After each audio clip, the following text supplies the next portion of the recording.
So yes, I'm Adam Ruben. I'm a molecular biologist. I can't really talk about what I do during the day because I work for the US federal government.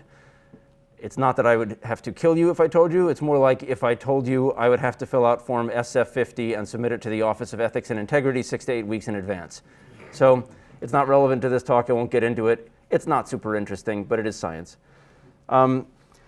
And then I also host a few shows. Outrageous Acts of Science was my favorite one. That one's unfortunately been canceled, but we did make 102 episodes before it was, and now I'm on What on Earth and Ancient Mysteries Decoded. And in a week, we're going to start recording a new show for Discovery Plus called Inventions That Changed the World, which is apparently not as serious as it sounds. It's about silly putty and things like that. Could be interesting. And I've also, in the past couple years, had fun writing for a PBS Kids show called Elinor Wonders Why, which is about a curious little rabbit and her friends, an elephant and a bat, as they learn about science. And it was really interesting because I've gotten to learn about how preschoolers perceive science. I would pitch an episode, and they would say, they're not going to get it. And I would say, no, we have to teach them about sample size. We can do this in a really simple way that they can get. Like the elephant thinks the grass in her yard is taller, and the bat thinks the grass in his yard is taller, so they get one blade and measure, and then they realize you can't just tell from one blade. And then PBS Kids would say, no, we're thinking more like baths get you clean. And that's the whole 11-minute episode, for them to learn that baths get you clean. That is the science. Oh, all right. So anyway, that's that. So before the pandemic and before kids took up a lot of my time, I did a lot of judging science fairs. Elementary school, middle school, mostly high school. And judging science fairs, anyone here ever done it, by the way? Oh my God, I did not expect that. Like half the room. Well, then you know, it's not something you do for the prestige. No one is paid to do it. A lot of the teachers that are there don't really want to be in school on a Saturday. And everyone who's not a teacher that's there is doing it purely because they want to. And free breakfast. But the breakfasts aren't usually that good. So it's something that I first learned about my first year of grad school, which was 20 years ago now. We all got an email in our department saying, would anybody like to help judge the Parkville High School Science Fair, which is in like in suburban Maryland outside Baltimore. And I remember reading this email and thinking, I'm not qualified for this. I'm a first-year graduate student. This is a magnet school for math and science. How am I possibly qualified to judge these experiments? And I remember getting there and looking at the experiments, I'll tell you about some of them today, and realizing, oh, never mind. I'm very qualified for this. Because what I didn't realize was that science fair was mandatory. And a mandatory science fair means about 10% of the kids are the kind of kids who would enter a science fair because they want to, and the other 90% are doing it as a class assignment. And so you're looking at things that people put together the night before. You're looking at mold growing on bread. You're looking at, we measured our friends' heart rates before and after playing video games. And then we brought in the video games. And then all the kids are just playing video games, and you're asking questions about their post. They're like, I don't care. So what I did find was that judging science fairs is a really teachable thing to do. I learned so much about the way kids learn about science. Today I'm going to tell you about 9 of those experiments that I saw over the various years. Oh, someone at the door, you can come in, unless he's looking for Shakespeare.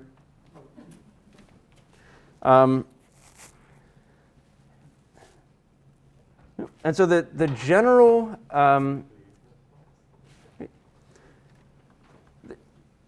the general system was, if a student tested something real in a systematic way and drew a reasonable conclusion, they could possibly win.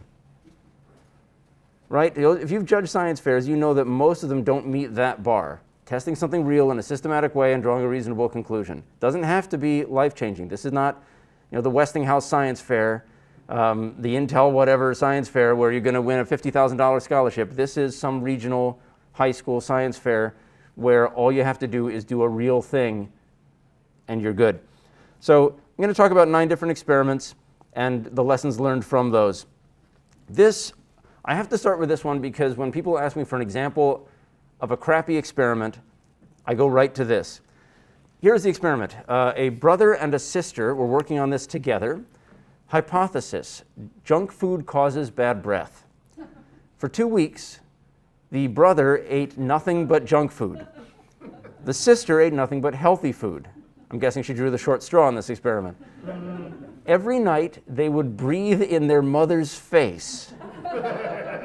And if she felt their breath was good, they would get a smiley sticker. And if their breath was bad, they'd get a frowny sticker. High school, this is high school. And at the end, they counted up the smiles, they counted up the frowns, and they concluded junk food causes bad breath. Okay, approaching this problem from a scientific standpoint, what's wrong with this experiment? So much. Sample size, right? You've got an N of 1. N equals 1 junk food, N equals 1 healthy food. That's not enough. Bias in the measurement.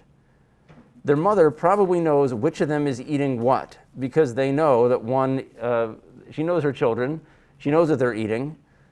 So she knows that if she communicates that junk food causes good breath, that her children are going to eat more junk food. I mean, these are all very, very basic things, but these are still things that the kids weren't really asking themselves. This is a non-blinded experiment. The person doing the measurement is not blinded.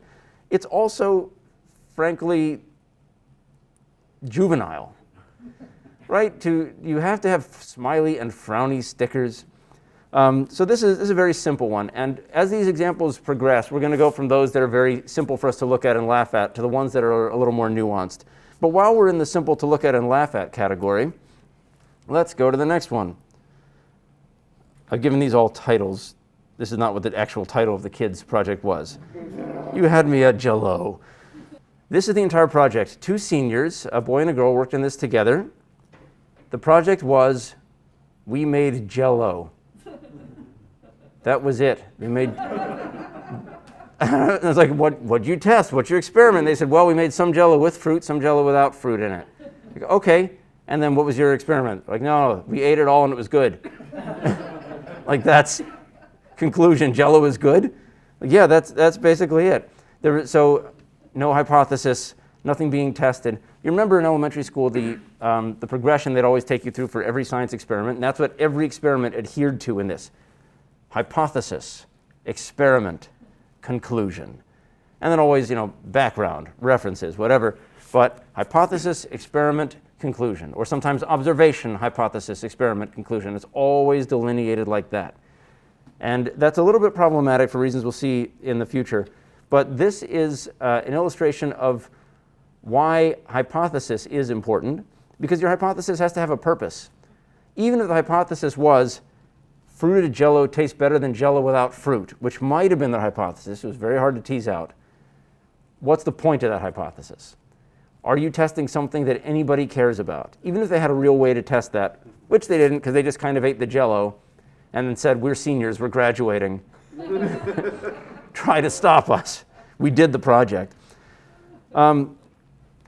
This is an experiment that I remember I did myself in 5th grade when we had to come up with our own science experiment. Because as a kid, I never competed in a science fair. My school just didn't have them. There were no science fairs. We had one project. We were allowed to pick what we wanted to do, but it wasn't like a day you walk around the gym. So as far as I knew, science fairs were just something you see on television. And we had Science Olympiad. I did Science Olympiad and Math League and Math Counts and all those sorts of things, but there was no actual fair. And if I went to school in the age of the internet, maybe I could have looked it up and figured out what the different science fairs were, but we had nothing. So in 5th grade, I did an experiment like this, which I've now seen at every grade level. Where you get a bunch of seeds, you plant them, and then you ask, what's the best thing to water plants with? And I just want to tell all the kids, scientists have already concluded the best thing to water plants with is water. Right? But instead it's always, we did some plants with grape soda and some plants with milk.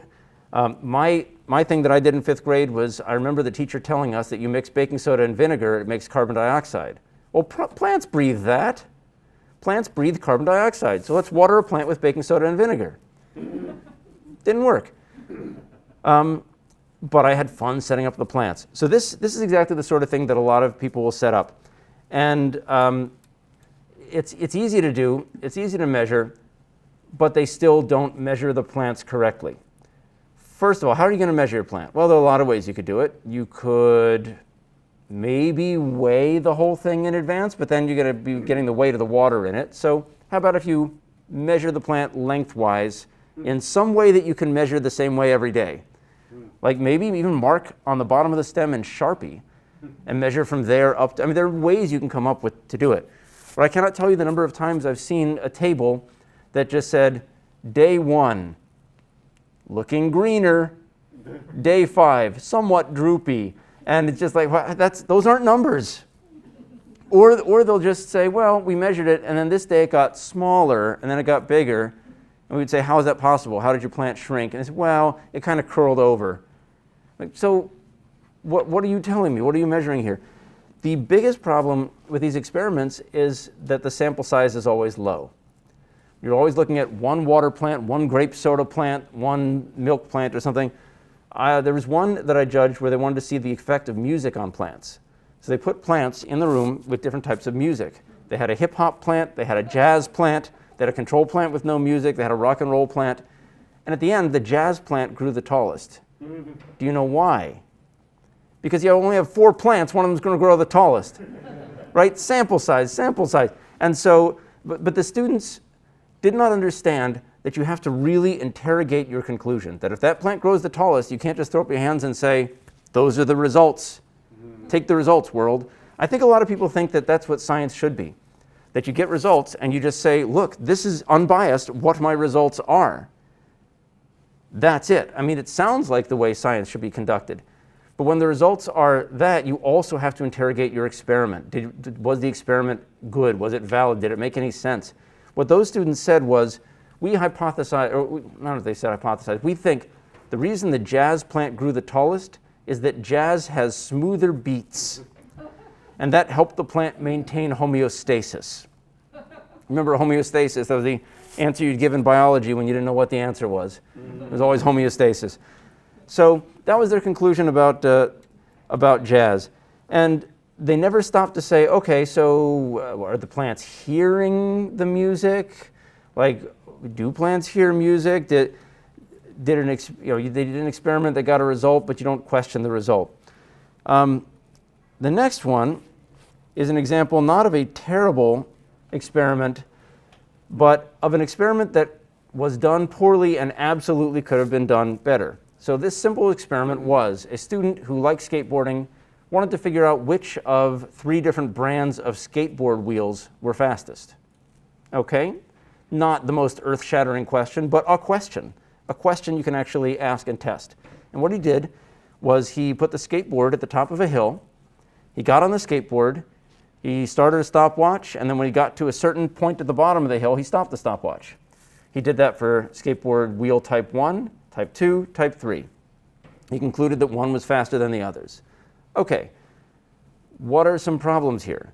Well, first of all, how can you turn this into a reasonable experiment? What if you replace this kid on the skateboard with a box, right? When this kid gets on a skateboard, he's pushing off a little bit. He's leaning to the side. He's doing something. So you need a non-moving weight that is the same each time. What else could you do to make it better? You make sure you start it from a dead stop. Place it there, make sure it's not moving, and then release with no pushing. What else could you do? The same thing that I think would fix half the experiments in any science fair. Do it 50 times. That is what the plant experiment is missing too, right? Seeds come 500 in a little pack. Why are they taking one seed? Seeds, paper cups, they're cheap, they're simple. Maybe not paper cups, they degrade over time, but you don't even need cups. You can just get mounds of earth. There are ways to test things 50 times. He did a skateboard thing once, twice, 3 times. It was 20 seconds up and down each time. The kid had taken another hour and just done it 50 times and then shown us that this brand gets down the hill and this, here are the scatter plot of all the different times, and here for this brand, well, that's really believable. And again, he's not asking an earth-shattering question, but he's asking a reasonable question that he could answer, and he simply isn't answering it. So many experiments, I just wanted to tell the kids, Why did you not do that more than once? You know, then we would believe your data. I didn't come up with a good title for this one at all, but honey, I'm hoeing. This was a stupid title. It's about honey. There was a girl at a high school science fair who was testing the antibacterial properties of honey. Honey is antibacterial in many ways. It can kill bacteria. It's got, I think, hydrogen peroxide. I haven't really looked into it, but there's some antibacterial compounds in honey. Honey's a complex thing. And also the high amount of sugar, like the supersaturated amount of sugar supposedly is bad for bacteria. Anyway, she grew bacteria on plates.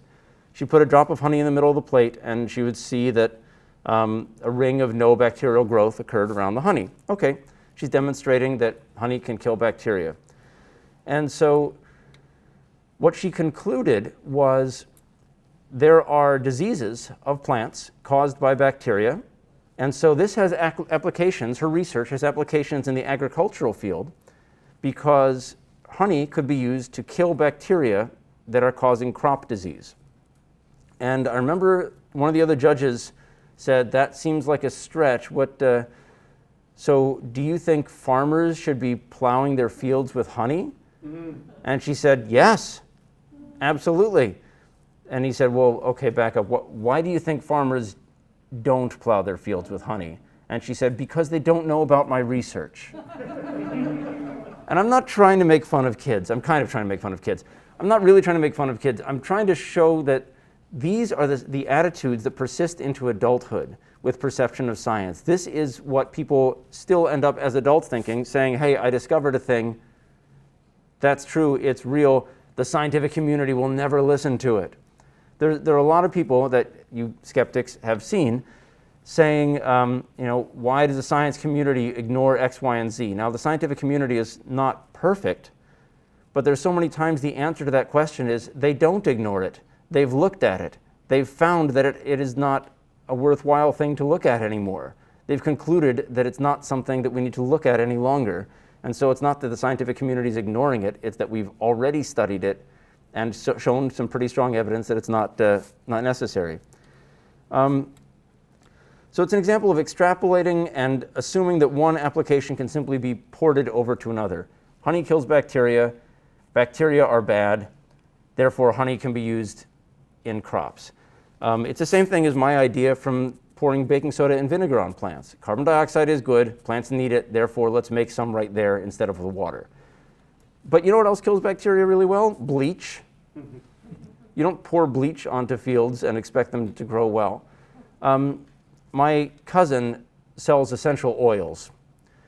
If you've never seen essential oils, these are not just the nice smelling things you put in your house because you like the way they smell. These are things that they say, and I say they, I mean the essential oil salespeople say can cure pretty much everything. Mm.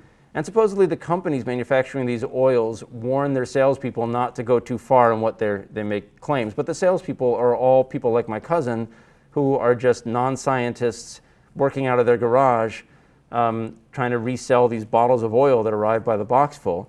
And so of course they're out there saying, my son got a headache, and instead of giving him Tylenol made by some doctor in a factory, I gave him eucalyptus oil and he got better.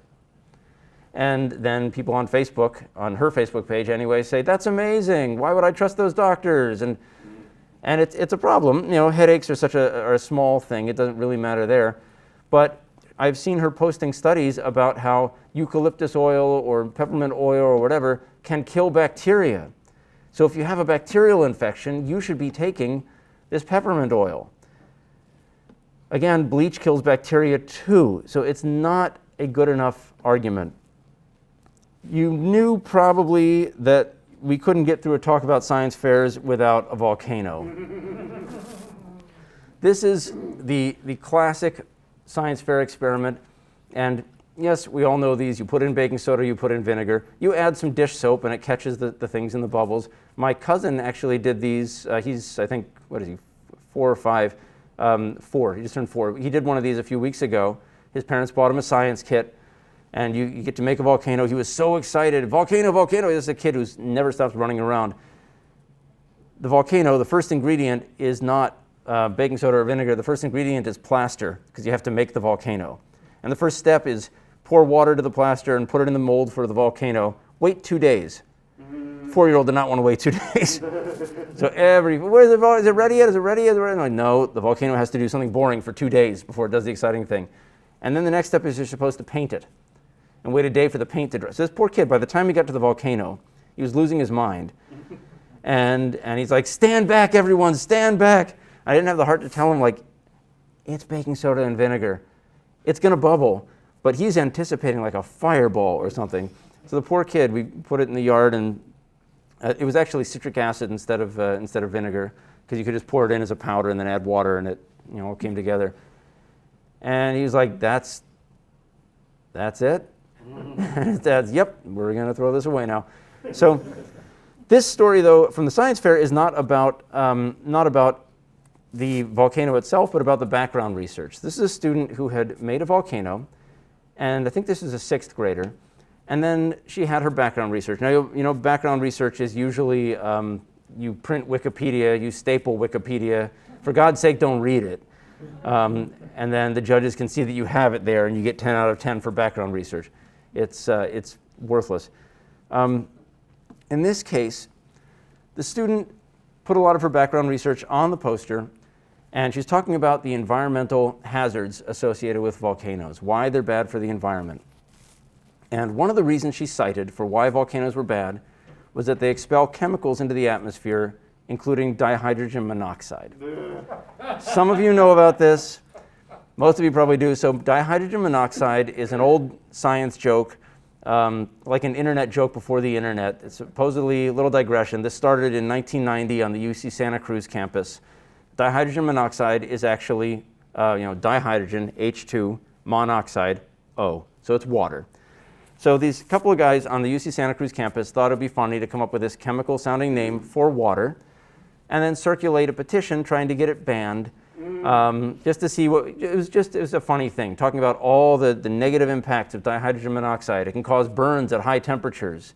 It's the major component of acid rain. The Navy is stockpiling tremendous amounts of hydrogen peroxide dihydrogen monoxide for use in warfare. Athletes implicated in doping scandals become addicted to dihydrogen monoxide, and withdrawal means certain death. It can cause drowning. So it goes on and on. And it was a funny sort of thing. It kind of expanded over the years. It's been in the news a few times. In 1997, a student at a science fair circulated a petition at his school in Idaho to see how many people would sign this thing to ban dihydrogen monoxide, and he won first prize because his project was called How Gullible Are We? It keeps popping back up. There were a couple of DJs, radio DJs in different places that have been fired for April Fool's jokes related to dihydrogen monoxide, saying there's dihydrogen monoxide in the water supply, and then city officials are not pleased when concerned citizens call them all day saying, I don't want this in my water. So it goes on and on. There's similar jokes now where someone will say, would you ever ingest these chemicals? And then they'll list these 50 scary sounding chemicals. And someone will say, absolutely not. And they'll say, well, these are the chemicals that occur in a normal apple. So you're just scared of big words. That's the whole point of dihydrogen monoxide. And for years, I'd actually been giving another lecture that I did give here at one point that includes talking about dihydrogen monoxide. So would you like a mask? Yes. Thank you. You're welcome. Sorry, I forgot. No problem. So for many years, I've talked about dihydrogen monoxide. I never actually saw somebody use it in a real context. And here I was at the science fair, and the 6th grader had put dihydrogen monoxide right there on her poster board. So talking behind the curtain with the judges, we're all we know what it is. We're standing around and we're saying, we're not supposed to give the students that much feedback. We're supposed to give them encouragement. These are 6th graders in this particular case. We judge them and then we talk about it behind their backs, but we said, you know what, someone should tell her. We feel like she should know. We should tell her in a gentle way, this really shouldn't be there. And so I said, all right, I'll let her know. So I went out there and I pointed to this and I told the student, hey, thanks for your project, you worked really hard. But you're saying here that one of the problems with volcanoes is they put dihydrogen monoxide into the atmosphere as a pollutant, and it's actually, you must have just seen an old science joke on the internet. Dihydrogen monoxide is another name for water. And I drew it out for her, H2O. I said, so this really shouldn't be there. And I will never forget what she said back to me. I wrote down the exact wording because I think it tells us so much about how kids perceive science. She said, well, that's what my research found, so. And there's a lot in that sentence. First of all, that's what my research found, not that's what I found. The agency in that sentence is not her, it is the research. The research found something, the research, which means Googling. This whole sentence indicates that she's at the mercy of the sources. She's saying I have no ability to tell what's valid and what's not. That's what it found. So what do you expect me to do? I'm not a scientist. I didn't know it was wrong. But the sentence also says, that's what my research found. So it kind of says, well, you got your opinions. I got mine. Who's to say who's right? And we see a lot of that in the world today, don't we? A lot of, look, let's just agree to disagree. And you want to tell these people, no, I don't want to agree to disagree. You're wrong. Dihydrogen monoxide is water. You made a mistake. Admit to your mistake. So there's no differences of opinion when it comes to that sort of thing. That's what that one was meant to illustrate. Next one. So this is a very famous experiment from Galileo where he concluded that if you drop something very heavy and something very light, they fall at the same rate and hit the earth at the same time. Everybody has heard this growing up. In fact, right before coming here, I asked my older two kids who are 10 and 7, hey, if I were to drop a golf ball and a bowling ball at the same time, and the bowling ball's really heavy, golf ball's light, which one hits first? And my daughter said, well, they'll hit at the same time. And I said, great, what if I drop a bowling ball and a feather? And then my son said, well, the feather would take longer to drop because it's being blown up by the air. I'm like, good, okay, good, they know it. I judged an elementary school science fair where 3 different groups of students all did the same experiment, dropping heavy things, dropping light things, which hits the ground first. And first of all, there's a lot of wiggle room there because if you're elementary school, your hands are down here when you drop things. So you don't have a lot of room to see which hits first. But second of all, this is a hard experiment to get kids to understand when they're elementary age because you tell them things fall at the same rate, but then you drop a bowling ball on a piece of paper, they do not hit the ground at the same time. There's actually a video on YouTube you can search for if you want to see it later. It's really cool. I did not know this before looking this up recently. They did this experimentally on the moon. There's actual footage on the moon of an astronaut dropping a heavy and a light object and the 2 objects falling at the same rate because there is no air. So that's pretty cool. So yes, other than air, they drop at the same rate. Why am I telling you this? Because every group of students concluded that lighter objects drop faster, and the teachers did not stop them. They concluded it because they saw it with their own eyes, and this is where it gets tricky. Because when you ask a question and it turns out there's an extra variable influencing things, you don't always realize that extra variable is in there. You just say, heavy, light, well, here are my results. The results speak for themselves. And as a scientist, you have to come in and assume that everything you do is wrong, that everything is confounded by everything else, and you have to really be skeptical of everything that you yourself are doing. The worst scientists are the ones who think that they're incredibly successful in the lab all the time. I've discovered something, that's it, I've cured cancer. Stop and ask yourself about it a lot. Most scientists don't fall into that category, but I know I went to grad school with a guy in my lab who was constantly concluding that he had revolutionized X, Y, or Z. He hadn't. He just wasn't understanding what he was actually doing. So 2 more examples. This one got really heated. No pun intended. So this was a science fair, a high school science fair, where, as usual, most of the projects were not great, just not worth even looking at. 2 of the projects were the ones that were contenders for the winner. Okay, project number 1 was a girl who had spent the summer at an internship at, I think, NOAA, the National Oceanographic and Atmospheric Administration.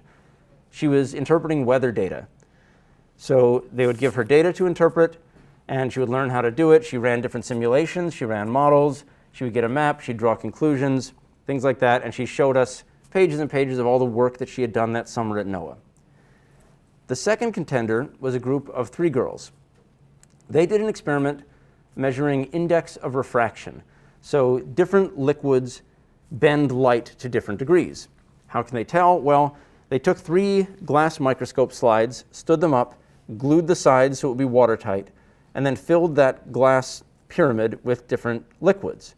They'd shine a laser beam through it and measure how to what degree that laser beam bounced off out the other side. Pretty clever experiment. They did this with, 7 different liquids. They measured maybe once or twice each, but it's still an interesting and reasonable experiment. Looking at those 2, it was clear that the PRISM girls had done their experiment within the past couple days, and the NOAA girl had spent the entire summer on hers. I was advocating very strongly for the intern at NOAA to win. It just seemed like a different level. It seemed like she did real science, and the others did something good, but second place good. It became a gigantic argument because one of the judges said, "Look, I hear what you're saying, but the girl who worked at NOAA, she had no hypothesis." And I think the judges were about evenly split. A lot of people like me were saying, "Hi, actual scientist here, I usually don't have a hypothesis." As I said in an earlier slide, we train students to think it's always observation, hypothesis, experiment, conclusion. But a lot of times as a scientist, all you're doing is digging through data and looking to see what story it can tell you. That's part of science too. And this one judge and all those who agreed with him just kept saying, we cannot give first prize to an experiment that had no pre-written hypothesis. And I don't expect everyone in this room to agree on who should have won either. There may be some of you who say, yeah, that's not an experiment, that's just data analysis. And then there are others like me who say, I get what you're saying, but I still feel that this is a better project than the PRISM. And at the end of the story is that the girl who analyzed the data from NOAA got second place, and the girls who made the glass PRISM won. Some people could not be convinced. And I think the girl who did her internship at NOAA was very kind of surprised and confused that she could work for 3 months at a real science place doing real science and still be beaten by a team of people who had clearly built something no earlier than a week before and poured in different liquids and tested them once each. But science fair is not always fair, even though the word fair is in it. But it taught me a lot about how people see science and how we drill into everybody hypothesis, experiment, conclusion, so that when someone does what actual scientists do, a lot of people point to it and say, that's not what science is all about. Well, if that's not what science is all about, then we're doing it wrong. Okay, last one, and then some general conclusions and then questions. This one, I think, taught me the most about how kids learn science. This was an elementary school science fair, the same one where they had the Galileo experiments. The idea here is that darker colors retain heat. That's why if you wear a black shirt on a very sunny day, you regret wearing that black shirt, and you wish you were wearing a white shirt. Excuse me. And so their question was, we think that if dark colors retain heat, dark-colored ice cubes will melt faster than clear ice cubes. Doesn't seem like a terrible thought. I mean, maybe they do. I don't know. So what they did was they made some clear ice cubes and they made some purple ice cubes because purple was the darkest food dye that they had. And then they would put the ice cubes on a table, blast them with a hairdryer, and time how long it took for the ice cubes to melt. And they did it. They took a clear one and a purple one, blasted them both. The clear one melted faster. So they did it again. Clear one, purple one, blasted them both. The clear one melted faster again. They did it a third time. Clear one, purple one. The purple one melted faster. Okay, problems with the experiment. First, that hairdryer is really uncontrolled. How close is the hairdryer to the ice cube? Did you even measure? What if it's an ice cube that's turned lengthwise instead of widthwise next to the hairdryer? You've got your heat source acting on a bigger face of it. Were the ice cubes the same size? That's something to be easy to control for. Were the ice cubes the same shape? Don't know, a little bit harder to do that when you're in elementary school, but if you at least make them the same size, you can probably come close in shape. Do you have to use the hairdryer? You could probably just expose them all to the same ambient environment, and it just takes longer for them to melt. All these things are ways they could have controlled it. But the conclusion the students drew is why I'm having this as the last slide, because I think it's just really illustrative of the way students are taught science. They concluded the following: it took me 3 tries to get the right answer. So these are students who devised this experiment knowing that darker colors are supposed to retain heat. They knew what the result was supposed to be, and they said, well, 3 tries. 3 is the number. That's what we conclude. It takes 3 tries to get the right answer. We have students in life who witness many science demonstrations. I've seen a lot of science demonstrations. You guys have seen a lot of science demonstrations. You've maybe done them before. They're fun, but putting stuff into a volcano or dipping things in liquid nitrogen, they're demonstrations and they're not experiments. And then we're confused when we give kids the chance to do experiments when they still have demonstration in their minds. They know what the conclusion is going to be. So many times at a science fair, I've said, that's a really clever project. And then one of the other judges who's a teacher at the school has said, yeah, they just did that in class last week. Oh, so they didn't think of it? No. I mean, some of the other ones I talked about might have been that too. The honey and bacterial plates. That's something you often do in a science class. I don't think she had bacterial plates on her own. So students are often in this mindset where they have to demonstrate something to show it and not just to legitimately ask a question. The skateboard question, as narrow and frankly kind of useless as it is a question. That's a student who wants to know something. They wanted to know what brand of skateboard wheels is the fastest.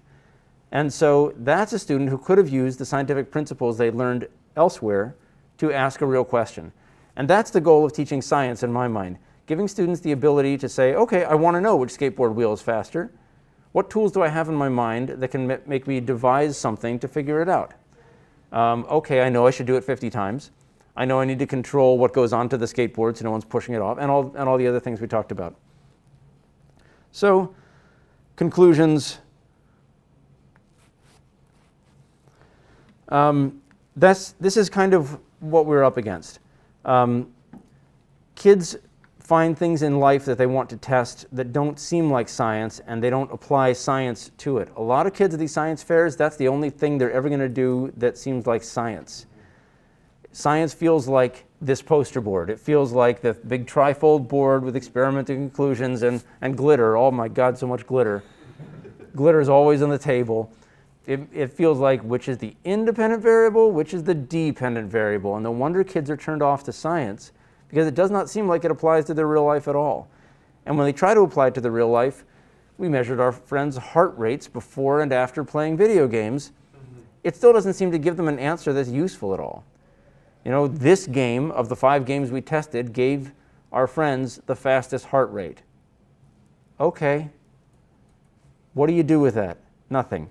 So science feels like something that somebody else should be in charge of, because this is just very rote in the way it's taken through. I also think teachers need to be on top of kids a little bit more as they're making these projects, because there are a lot of times, and it's hard when everything is hard about teaching. I don't envy teachers right now or ever, but it's hard to step in and criticize, and yet you must. If someone had said to that skateboard kid, test it 50 times before he got to the science fair, who knows, he might have even won the darn science fair, and it's something he could have done in an hour. We wonder how people who look at some sketchy article on Facebook can draw invalid conclusions from that article, but this is where it starts. So we, as judges, had to give people a little bit of feedback because we don't want to discourage kids from their interest in science. But at the same time, science, when you're doing it right, is discouraging. Science makes you a pessimist. Science should make you a pessimist, because you should doubt everything that you're doing, And if something really works, you should be really pleasantly surprised. That's the way that the best science is done. You look at all of your data under the assumption that it's terrible, and then you challenge the data to prove you wrong. And if you don't go in with that mindset, you end up believing that essential oils can cure cancer. So that's it for this. Thank you guys very much for your attention, and I'll gladly answer any questions.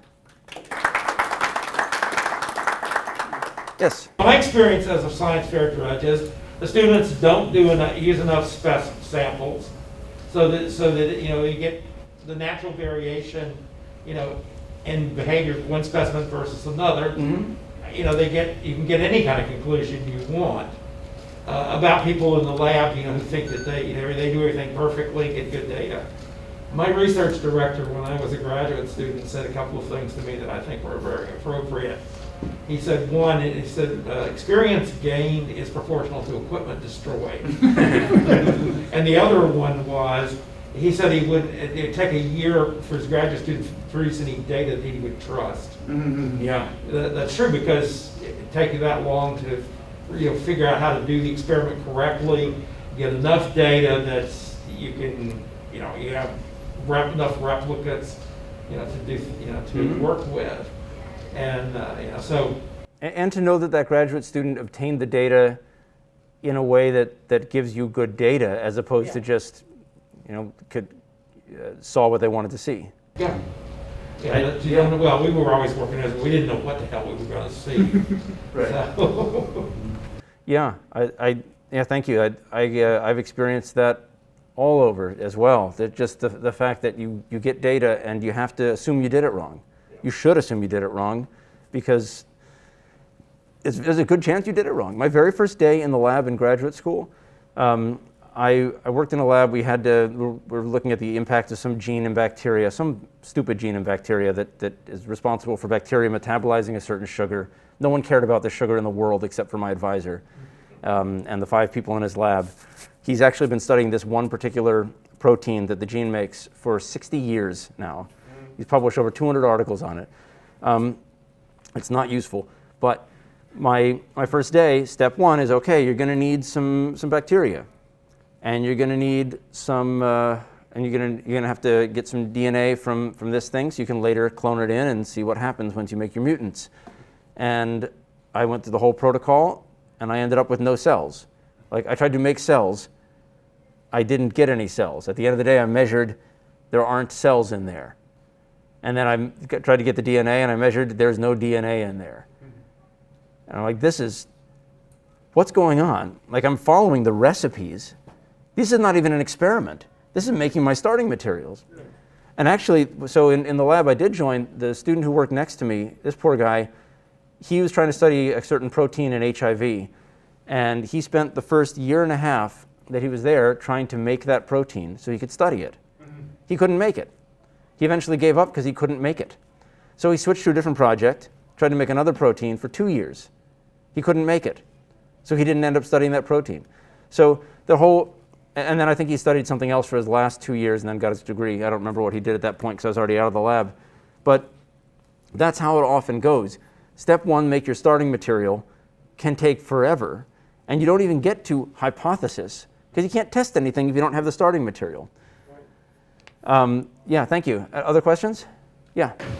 What about the role of parents? You had talked about the educators here, but of course, there's all sorts of possible complications.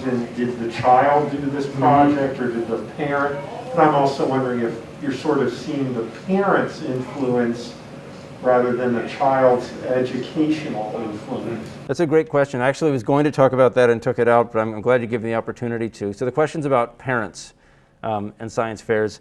I was always looking for the classic cartoon thing of a parent stepping in and say, oh, what my child means to say is, it's obvious that they did it. I never saw that, but one of my friends who judged physics projects said he saw that a couple times. And why is it physics? And parents, he would ask the kids something, and they would, then the parent would answer instead. The influence of parents that I saw was more subtle. It was problematic because it was that some of the kids, they had better projects because they have parents in science. There were a couple kids once, a couple high school students, who were testing acid-base indicators. They're looking for acid-base indicators in food. So this is a chemical that turns one color if it's an acid and another if it's a base. Purple cabbage is a classic one, turning yellow versus blue, the extract from it. But, and this is a project anyone could do. They're acids and bases easily obtainable in your kitchen. But the plates that they used, the little wells, were actual like little plastic 96 well plates that a scientist would use in a spectrophotometer or something. And someone said, oh yeah, his mother works at Hopkins. But that doesn't mean she did the project. It just means that he said, I want to measure 96 of these. What do we use, Dixie cups? And she said, we throw these things out all the time. I'll just bring you a little piece of plastic that's got 96 wells and you test it in there. Is that undue influence? I don't know. We didn't really come to that to a conclusion. But they talked about that also, the example of the girl who interned at NOAA. She interned at NOAA. She had an opportunity to do that internship that other students didn't necessarily have. So that figured into the decision as well. You want to be equitable, but some kids are clearly coming from a place where they have access to real science and real scientists, and others, if it's not in their kitchen, they can't test it. Now they can all ask their teachers for help, but teachers can only help so much, and the teachers don't have necessarily the resources that a scientist in their lab would have. If my kids had science fair projects when I was working in a lab, I would offer to bring them things from the lab that they might use. Now I'm not going to do the project for them, but if they wanted pipette tips, I could bring them pipette tips. Don't tell NIH because they paid for the pipette tips. But then it's a valid question of whether my kids have an unequal opportunity because I'm a scientist. And I don't have a great conclusion for it, but the role of parents is it's interesting and debatable and multifaceted. Yeah. Other questions? Yeah. At what level is it sort of the influence of the quality of the science teachers on there? I know some folks that were doing a presentation in front of a bunch of elementary school teachers talking about ice on the south pole of the moon and how we want to land astronauts there. And one of the teachers actually asked, and they thought she was serious about this, well, won't they fall off? Won't they fall off of the south pole of the moon? Yes. Okay. So now I think this was like a second grade teacher or something like that, and the assumption was that she was serious about that question. She wasn't trying to be, cute or something like that. So it was, when was this? 2008, 9-ish. I used to teach this class at Hopkins that was meant for kindergarten through 8th grade teachers to come and learn extra enrichment, life sciences in particular. And again, it's a situation where I showed up and I thought, I've just got my degree. What can I possibly teach them? They've been working in science for years. And the fact is, some of them were great. Some of them knew more than I did. I remember very embarrassing on the first day, I got up and said, okay, let's start. The 5 kingdoms of life. And then one of the teachers like, 6. Like, oh, damn it, Archaeobacter, oh no. And so, okay, she knew what she was doing. But a lot of the other teachers, they were very good science teachers to 2nd and 3rd graders, but their own science knowledge wasn't there yet, which is why they were in this course. And the day that I went through evolution, I did it really slowly. I started with lots of graphical examples of it doesn't mean that the giraffe with the longest neck lives and the giraffe with the shortest neck dies, and so that's how future giraffes get long necks. It means the giraffe with a slightly longer neck is slightly more likely to live, but it might not.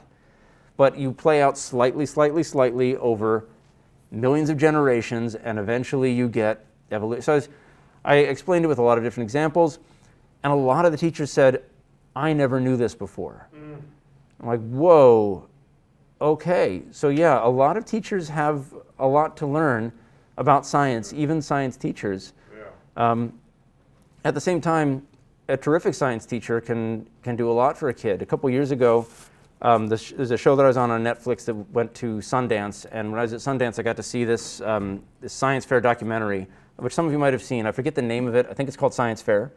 If you haven't seen it, look for it somewhere. It's great. It's a documentary about the I forget, the Westinghouse, one of the big science fairs.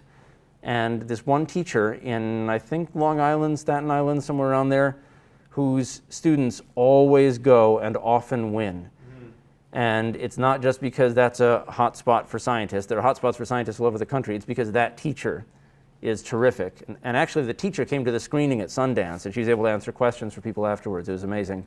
So having a great teacher really can be an influence. And then you have the students who are entering the science fair with something really cool they've spent years on because they want to win a science fair. These are all examples of the kids who are probably not going to be scientists because they're not interested in science, but they had to do a project. Mold. So much mold. We put bread in a bag, and we put the bag outside, and we put it without a bag, and look, it grew so much mold, and I brought it in. Like, don't bring it in. Leave that at home. Other questions? Yeah. So it seems, so this is a really important topic, right? Because like K through 12 is where we form people's minds and opinions, and it seems like the science that we teach there really has like kind of one of three goals, right? So we're talking about the methods, which you cover really well. There's the actual like content, which maybe if they go into science or not, they'll care about or not. And then the third thing is impressing on them kind of like why we trust science and why it should be treated as an authority, right? And this is the thing with the far-reaching implications where when Facebook flags their post as like false, they don't believe Facebook instead of being like, oh, well, I must be wrong, right? So there's like a power dynamic there. So the question is, surely people have done actual science to see what the best educational methods of achieving these kinds of goals are. Are you aware of it? So that's a really good question. I'm not aware of that research. That doesn't mean it doesn't exist. That's a science thing to say right there. I don't know, but that doesn't mean it doesn't exist. If we just get more people to say that, instead of I don't know, but I'm going to just say it as though I do, or I haven't seen it, so it ain't there. No, I don't. I'm not aware of that, but I have seen some good ways in which this has been imposed. There's a branch of NIH in the Bitterroot Valley in Montana. It's in Hamilton, Montana. This little BSL-4 lab where they study Ebola and all kinds of things. And it's a really interesting, beautiful place because Montana's beautiful, but also because it's this tiny town with like 500 scientists and their families, and then all the rest are like ranchers and farmers. And they're all sort of forced to coexist in this town where there's an NIH facility behind a tall fence. And the tall fence was actually just sort of put in for security after 9/11. But it is BSL-4, and they do have the deadliest agents in the world in this lab. And then you got the community that sued when the lab was being set up and said, why wouldn't you build this in Bethesda? You know, don't bring it over to Hamilton, Montana. Is it because you're afraid of something, or why are our lives worth less, which is not an invalid thing to ask. And so I met with the guy who's the communications director there. He walked me around, he showed me the lab, I got to try on the suit and everything. And he said, you know, his whole job for the past 10 years had been getting the community to accept them. I said, well, how do you do that? And he said, just by being as open as possible, as often as possible, and then over time, people accept it. He said, if anybody in town wants to see the facility, they can call me and I'll give them a tour, just like I'm giving a tour to you today. We set up talks like this one in the community from our scientists where people can come and learn about what they're doing. We've set up booths at the farmers market. In fact, he said we had to stop doing the booth at the farmers market because people stopped coming because they'd already been there and asked their questions. No one was interested anymore. He said that 17 groups sued them when they tried to set up the lab, and now they've all withdrawn those, and 2 of those groups have become their supporters. And the only way they did it is by meeting with them, talking to them, showing them these scientists are human beings. You know, our kids go to school with your kids, and this is what I'm working on, and if that's not going to convince you, ask me about anything else. Ask me whatever you want, and I'll keep talking about it. So the way to convince people of the authority of science and the fact that science is not super scary is slowly and with tons and tons of open communication. That's just my own personal experience from that time in Montana, but it will be interesting to see what the research says, yeah. You described lessons learned or signs of trouble in education of the young. and then you described about how you are trying to help educate educators about this. Would you tell us more? You've just given us a presentation that maybe feeding back into the system so that they can say, hey, we're going to do better now. Yeah, unfortunately, I think this presentation right now is more of complaining into the wind than actually being productive, because I did teach that class to K through 8 educators, and that felt like I was doing something important, but that was when I was living in Baltimore, and that's where the class was, and now I'm in DC and can't get there. I've not done anything with that, and is it maybe something you could do online? That's a good question. Still with the Baltimore group there, but so that's through the Hopkins School of Education, and my contacts there, I haven't corresponded with them in 13 years. But it's the sort of thing that now this is the first time I'm giving this talk, and it's the first time I've sort of put it all together into one place. And so maybe now there are other similar venues for giving talks like these, or at least there were before the pandemic. But it's a good question. I'll have to look into that. I just want to thank you all again, really, for coming out. This is new for me too, to be back in person, and I really appreciate it. Thank you.